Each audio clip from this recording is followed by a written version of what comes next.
on Lazada. Please welcome Evan Maderazo. Hi, Evan.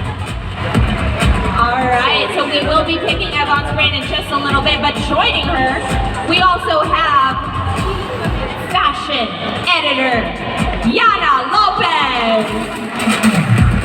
O, diba? Fashion na fashion. Okay, joining Evan and Yana is the co-founder and designer of Bea Alonzo. We have Miss Bea Alonzo.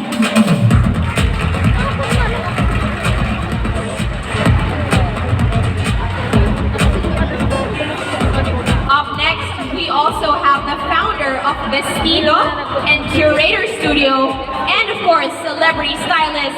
Please give it up for Pam Quiñones.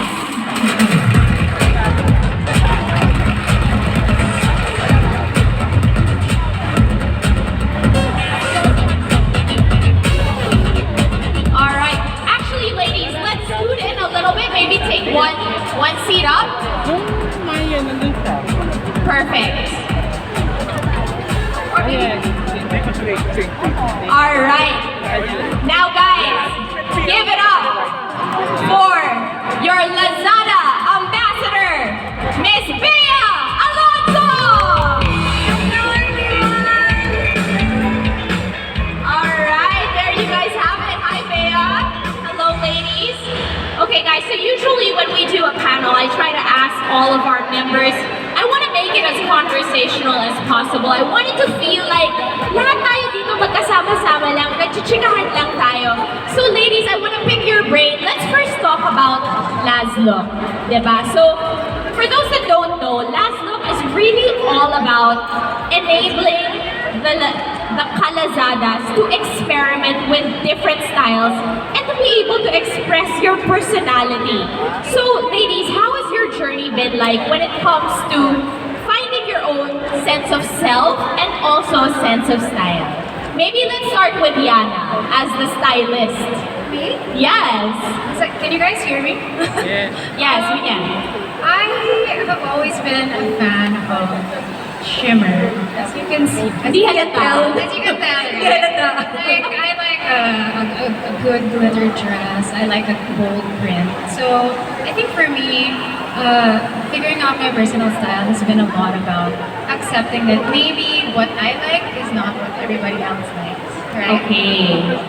So because for those that don't know, Yana is one of the top fashion editors. O, diba? Claim it! Claim it, girl! Diba? So, ang nangyayari, when you're dressing a client or for a photo shoot, hindi pwedeng yung ano lang yung gusto mo, parang kailangan mo isipin kung sino yung binibihisan mo. I'm sure nakaka-relate si Pam. Pam, what do you think? Yes, super. So Bea, as you can see, is one of the people we have a really good styling relationship with. And while we both respect each other's style, it's so important that when we talk about what we want to do with her fashion, it speaks to who she is, but we're just elevating it. So we're just adding what I know in terms of proportion. Refining it na lang. Exactly. Very collaborative. Yes. She has to, at the end of the day, as a stylist, you can't force people to wear anything they will never be comfortable with or in. Because it's gonna show. They're gonna fidget, hindi komportable, they just don't feel good. So, if siya yung magsusuot, it's a collaborative process. She has to understand what she's wearing and she has to own it. So, because like that. Yeah, ako naman, yung sense of style ko has always been influenced by the characters that I do. Sa characters mo naman Or vice versa. Sa influence. Kahit yung personal life ko also affects the characters that I do. It affects my job as well. That is what is authentic to me. And nakita rin ng public how my body changed over the years. I used to be chubby, and then I got thin, and then I got thicker, and then got fit. So, feeling ko, it also affects my sense of style. Like when I was younger, I used to be very insecure about how I look. So I'd always wear like items or fashion items that would hide my arms. So mas lagi ako dun sa girly trends. Now that I'm older and I am more comfortable in my own skin, I'm more comfortable about my body, I feel like I am leaning towards wearing power suits like today. I am more into androgynous looks, I am more confident, and I've always felt like fashion is about expressing yourself. Tama, tama. Bea, I want to ask, what has the journey been like in finding your own sense of self and sense of style? Kailangan nata nakalapat. Yeah, maybe speak a little louder. Well, as Bea was saying, that your sense of working on style one way. evolves Pero as ano you ba, evolve 2007 based on your life experiences. So I think yeah. that my style has evolved. When I started college, started to work, became a mom, started my own business. So I feel that my style has really evolved together with my life experiences, and I think all of you can sort of say the same, right? Agree, yeah. Like with me now, it's always about, yes, it has to be stylish because it's who I am and it's part of my job, but I need to feel comfortable in it. That's so Like we were important. talking kanina on the backstage, sabi niya, like she used to wear a lot of like backless. Yes, I used to be very hubadera. Yes, actually, yes. Pero ngayon, she no longer. So now, you can still see the hubadera side because I have like a corset top. So the old me, the 20 spam, would wear this without a shirt underneath. But then, obviously not 20 spam, not revealing my age, is wearing a shirt underneath with the same kind of vibe. And it's still fun and sexy. Yes, and it still gives your own personal twist to the item. Yvonne, I want to ask you, how have you discovered your own personal style throughout the years? Hindi siya pantay. My personal style has always been laid back and casual, but over the years, it's evolving. Like, it depends on the trends, but I'm usually on the loose side. But crop top has always been my go-to since I was 18 up to now. Even if, you just have to love what you're wearing, and you have to be confident in it. It doesn't really matter Para lang what may year magamit you're pag wearing or what trend you're wearing. But it's really like how you express yourself. Like, So true. Ano to?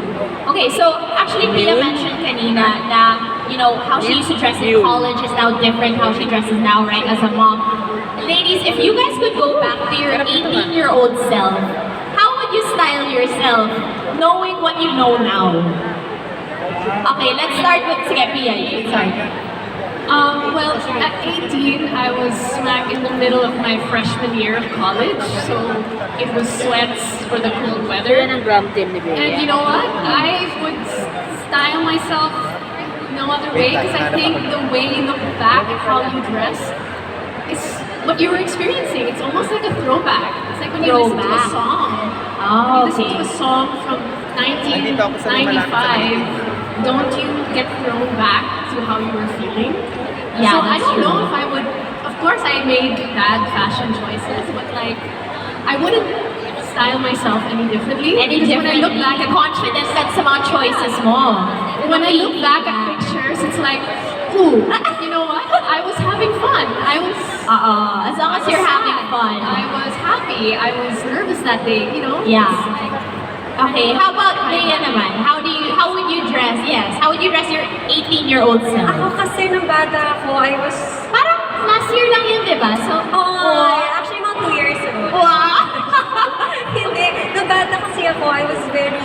I guess because I was doing a lot of melodramatic teleseries and movies. So parang masyado akong seryoso. So if I were to style my 18-year-old self right now, feeling ko mas magiging unapologetic. I would style her with different colors, different trends. Because after all, fashion is all about having fun.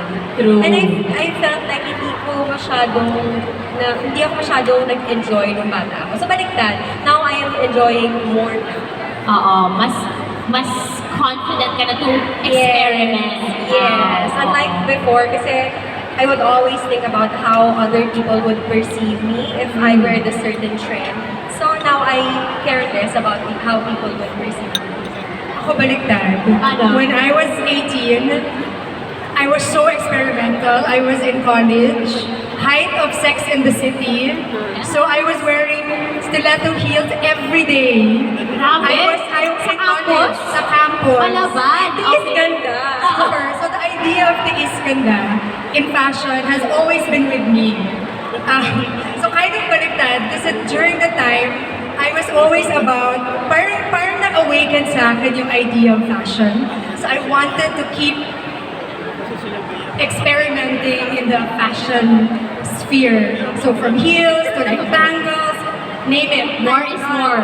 More is more. Dati, okay. And then now, I think I've tapered down to what really is essential. Okay. Because I've experimented so much, now I get what I really want and what works for me. So I think my fashion training was really from my own experiences. Okay, so speaking of medyo throwback, pero wag na tayo mag-review ng age, parang yesterday lang naman. Wow! When a time, can you guys bring us back to a time when fashion was not as accessible as it is today? How has that been like for you? Let's start with Yana. When I was growing up, the only source of fashion and inspiration that we had was magazines, like print magazines. So at a certain age, I was begging my mom to buy me magazines, like at National Bookstore or at the grocery checkout, because that was all we had, right?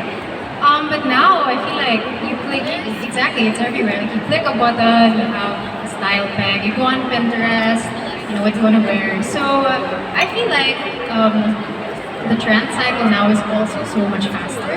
People consume and alternately discard trends so much quicker now, which is it's very interesting to me because at that time when I was asking my mom to buy me magazines, yung sobrang gusto was yung Y2K, Islam, selfie? pants, Video. butterflies, Bumabalik na. Oo, now it's back. Right? So it's a full circle moment. Kaya nga po. The stuff that I was wearing at age 9, I can wear now at 20 something. So it's interesting. Okay, how about you naman, Evan? What's the main difference you notice now? I'm talking about as a seller because I started selling when I was 18, so like mga 15 years ago, when I was in college. So syempre, hindi pa uso yung mga, like, we don't have Lazada yet because it's Lazada's 11th birthday. So paano ka nagbebenta dati? I'm not sure if familiar pa kayo sa Multiply. So, we just upload photos. Alam mo yung mga pamay na lang po, ganyan. Pamay! Doon yata nauso yung mga pamay na lang and sold to ganyan. But really before, wala pa yung mga reviews. And it's a matter of trust lang. Because you don't know the seller, you don't know the buyer. Oo nga. So, like, they'll just deposit on your bank account. And then, trust lang na ma-deliver yung item. Sobrang grabe yung tiwala back then. Okay, I'll ship it in 3 days or so. Walang SLA. They don't know na kung malilate ba yung parcel mo or what. Walang tracking. Wala tracking number. Grabe. And especially kunyari may nakita ka, I'm sure may lookbook ka kasi pina-follow ko yun. Wait! Oh, I don't know what you're talking about. I think I got into the scene like 2 years ago. Wow! When you have lookbook before, parang, I want that. And then you'll have to figure out like where to buy it. Yun, kasi hindi mo pa matatag yung brand Parang natin. pupunta ako dito. Parang even if they say the brand, parang saan kaya ako pupunta? But with Lazada right now, What's your name? search mo lang, and Florence, even or so you with can call FPJ Lazada, for sure. lagay mo lang summer. Diba? Parang lahat lalabas na for you. So, You're both, and then meron pa silang mga Nice to meet you. I'm parang Monica. interesting ideas. Lahat kaya from blazer to shoes. Naka-style na. Naka-style na. Parang if you have not much time, for example, me, I'm a mom now. I'm homeschooling. Sobrang tamad ko talaga. So meron kami summer trip 2 weeks from now. Nilagay ko lang summer. Tapos kung ano yung makita ko, tapos syempre sandals. Oo. Bea, you were to say. Nag-promote! Oh, di ba? I can relate the sandals niya. At to cart na po, 80% off. I can kind of relate to her story kasi when I was younger, syempre I started working when I was 13 and I'm sure Nicole nakaka-relate ka dito. Before there was Lazada, before there were stylists who would pull out clothes for you, makaka-receive ka ng text in the middle of the night from your producer, bring 18 sets of clothes. Oo. dalawang pang-mall, dalawang duster, dalawang... Ganun. So sabi ko, oh my God. So I would ask my mom to do the shopping for me kasi I was still working at that time. So nasa taping ako, my mom would go to the mall to shop for clothes for me for my taping the next day. Parang naisip ko, kung may Lazada na noon, everything would have been easier and more convenient. Kasi ngayon, add to cart ka lang. Alam mo kung kailan, and legit and fast and free shipping. So, madali lahat. So, I guess ang laki ng difference from my shopping experience from before than today. Ma'am, paano naman yung mga pull-out sa shoot, tsaka sa events dati? Trying to remember the evolution from super limited options to so many options. Before, we didn't have a lot of local brands. Tama. So retail in the local scene was very limited to a few brands. That's right. And we only had fashion designers making pieces, bespoke pieces. Pagawa. Pagawa. Kasi that's the crux of the Filipino fashion industry, which is Yeah. pagawa. Yeah. Right? So it's only the past maybe 5 to 10 years that we are getting retail brands such as this or this that are from the Philippines. So now we have that vast array of options. So now we have our local designers still making pieces. We still make pagawa with them. We love supporting them. But we also support now the local retail brands that we have. And I think the conversation is just getting deeper and deeper into local fashion because of this development. Tama. And going off of what you guys said, I think lahat tayo makaka-relate na dati nung wala pang Lazlo, kailangan magmamaneho ka pa sa mall. So, may bayad ka na ng gas, matatraffic ka pa, tapos magpupark ka sa mall, magbayad ka ng parking, tapos aasa ka na lang na pag pumunta ka sa tindahan, sana may size ka pa. Diba? Tapos kung wala kang size, kunwari pag sinabi nila, market, walang size, ma'am, punta kayong Glorieta. Naku, isa pang parking, pupunta ka mag-Glorieta, mabayad ka pa ng gas. Parang kung araw mo na wala na traffic ka na, diba? At least now, with Lazada and with Lazlo, as Karina mentioned dun sa game kanina, kahit nakahiga ka lang sa bahay, kinabukasan nandiyan na yung mga in-order mo. Okay, so thank you so much, ladies, for telling us. I actually want to ask, I know we have a little bit of a style segment. Yana, we also have joining us fashion director, Loris Pena.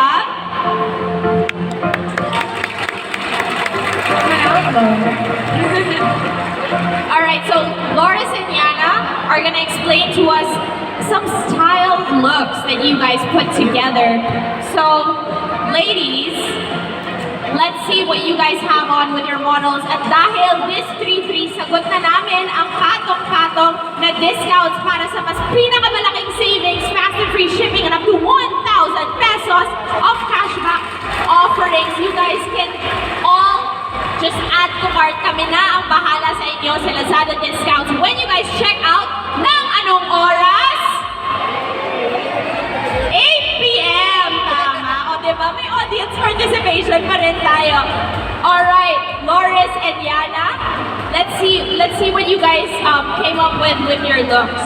So maybe Loris, let's start with you. Okay.